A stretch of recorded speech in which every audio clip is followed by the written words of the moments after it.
और बड़ी खबर आपको बता दें, दिल्ली हाई कोर्ट में अरविंद केजरीवाल की गिरफ्तारी पर सुनवाई के दौरान ईडी के वकील ने ऐसी दलीलें दी हैं जिससे आम आदमी पार्टी खतरे में पड़ती हुई नजर आ रही है।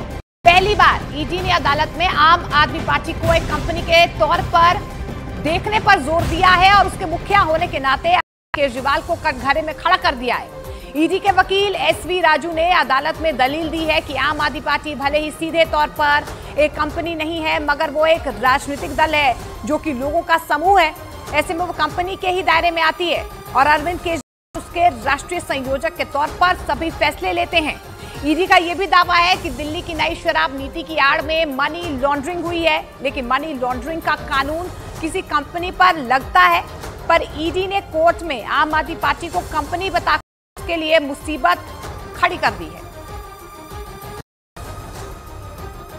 तो लगातार जो ईडी की तरफ से दलील दी गई है उसके बाद आम आदमी पार्टी की मुश्किलें यहां पर बढ़ती हुई नजर आ रही है। इस पूरे मामले में दिल्ली हाई कोर्ट ने फैसला सुरक्षित रख लिया है, लेकिन जो दलीलें यहां पर दी गई हैं ईडी की तरफ से, उसके बाद से आम आदमी पार्टी एक बार फिर से मुश्किलों में गिरती हुई नजर आ रही है। राजनीतिक दल होने के नाते आम आदमी पार्टी एक कंपनी के ही दायरे में आती है। इस तरीके से मजबूत दलीलें जो हैं वो ईडी की तरफ से कोर्ट में रखी गई।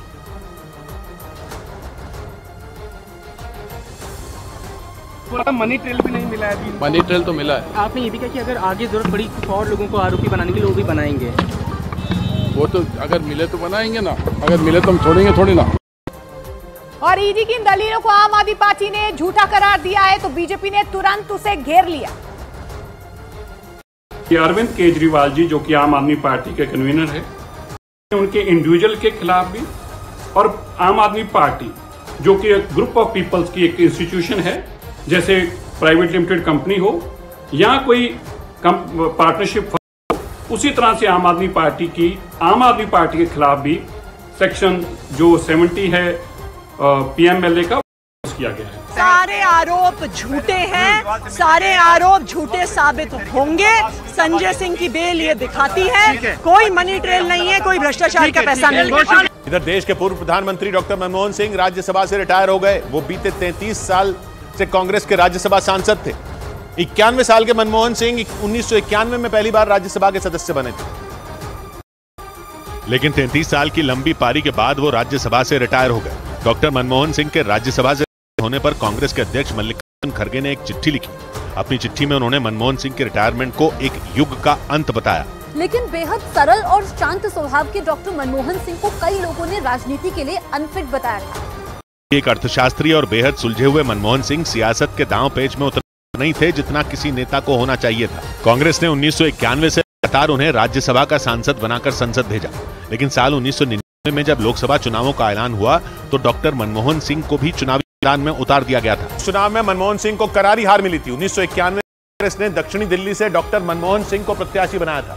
कहते हैं कि उस वक्त मनमोहन सिंह को भी लगा था कि चुनावी राजनीति में उतरने का सही मौका है। उस वक्त के अखबारों के मुताबिक दक्षिणी दिल्ली सीट पर कांग्रेस ने चुनाव प्रचार के दौरान ही मनमोहन सिंह की जीत के दावे भी कर दिए थे, लेकिन भारतीय जनता पार्टी के उम्मीदवार विजय कुमार मल्होत्रा ने बाजी पलट दी थी। विजय कुमार मल्होत्रा की गिनती उस वक्त के दिल्ली बीजेपी के कद्दावर नेताओं में होती थी और उनके साथ लोकसभा की चुनावी टक्कर में डॉक्टर मनमोहन सिंह बुरी तरह हार गए थे। उस चुनाव में विजय कुमार मल्होत्रा को 2,61,230 वोट मिले थे, जबकि कांग्रेस प्रत्याशी डॉक्टर मनमोहन सिंह को 2,31,231 वोट ही मिल सके थे। यानी करीब 30,000 वोट से विजय कुमार मल्होत्रा ने मनमोहन सिंह को हरा दिया था। चुनाव हारने के बाद डॉक्टर मनमोहन सिंह को धक्का लगा था। उनको लगने लगा था कि उनका चुनावी सफर शुरू होने के साथ ही खत्म हो गया। उस लोकसभा चुनाव में हार के बाद मनमोहन सिंह ने फिर कभी लोकसभा का चुनाव नहीं लड़ा, लेकिन इसके बाद वो लगातार 33 साल तक राज्यसभा से संसद पहुंचते रहे। उस चुनाव में मनमोहन सिंह की हार की चर्चा देश में हुई थी। मनमोहन सिंह से जुड़ा एक और किस्सा भी उस वक्त के अखबारों में सुर्खियों में आया था। ये किस्सा उनके चुनावी खर्च से जुड़ा था।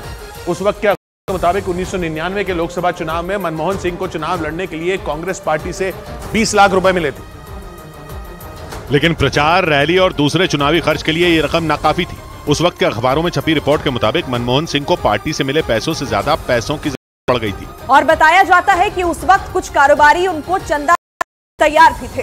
लेकिन तब के मीडिया रिपोर्ट के मुताबिक मनमोहन सिंह ने अपने उसूलों की वजह से चंदा लेने से इनकार कर दिया था। हालांकि जैसे जैसे चुनाव प्रचार आगे बढ़ रहा था, उन पर चुनावी खर्च को लेकर दबाव बढ़ता जा रहा था। कहा जाता है कि इसके बाद समर्थकों ने कुछ चंदा इकट्ठा किया और दक्षिण दिल्ली लोकसभा सीट पर उन्हीं पैसों से मनमोहन सिंह के चुनाव प्रचार में तेजी आई थी। लेकिन इतना सब कुछ करने के बाद भी उन्हें चुनाव में हार मिली थी। उस वक्त के अखबारों में छपी रिपोर्ट के मुताबिक चुनाव के बाद चंदे से इकट्ठा करीब 7 लाख रुपए मनमोहन सिंह के पास बच गए थे।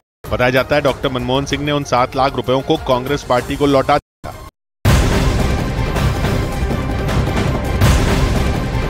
और बड़ी खबर आपको बता दें, प्रधानमंत्री नरेंद्र मोदी आज बिहार दौरे पर आ रहे हैं। प्रधानमंत्री नरेंद्र मोदी बिहार के जमुई में लोकसभा के लिए प्रचार का आगाज करेंगे। एनडीए गठबंधन के तहत एलजेपी यानी कि रामविलास के उम्मीदवार अरुण भारती के समर्थन में रैली को यहां पर संबोधित करने वाले प्रधानमंत्री नरेंद्र मोदी। प्रधानमंत्री नरेंद्र मोदी के दौरे को लेकर सुरक्षा के पुख्ता इंतजाम भी किए गए हैं। मौजूदा वक्त में चिराग पासवान जमुई से सांसद हैं और जमुई में लोकसभा चुनावों के पहले चरण के तहत 19 अप्रैल को वोटिंग होगी और ऐसे में आज प्रधानमंत्री नरेंद्र मोदी यहां पर चुनावी रैली को संबोधित करेंगे, यानी कि चुनाव प्रचार को धार देते हुए नजर आएंगे। दोपहर 12 बजे प्रधानमंत्री नरेंद्र मोदी यहां पर पहुंचते हैं और यहां से तमाम उम्मीदवारों के लिए वोट अपील करते हुए प्रधानमंत्री नरेंद्र मोदी नजर आएंगे। चुनाव प्रचार का आज से यहां से आगाज होने जा रहा है और जमुई में आज प्रधानमंत्री नरेंद्र मोदी की अहम जनसभा होने जा रही है। तो आपको बता दें कि 20 अप्रैल को जमुई में वोटिंग होनी है, यानी कि पहले चरण में यहां पर वोटिंग होगी। ऐसे में प्रधानमंत्री नरेंद्र मोदी यहां पर अरुण भारती के लिए चुनावी प्रचार करते हुए नजर आएंगे। तमाम सुरक्षा के पुख्ता इंतजाम यहां पर किए गए हैं और आज की जनसभा अपने आप में अहम रहने वाली है, क्योंकि प्रधानमंत्री नरेंद्र मोदी यहां पर चुनावी प्रचार को धार देते हुए नजर आएंगे।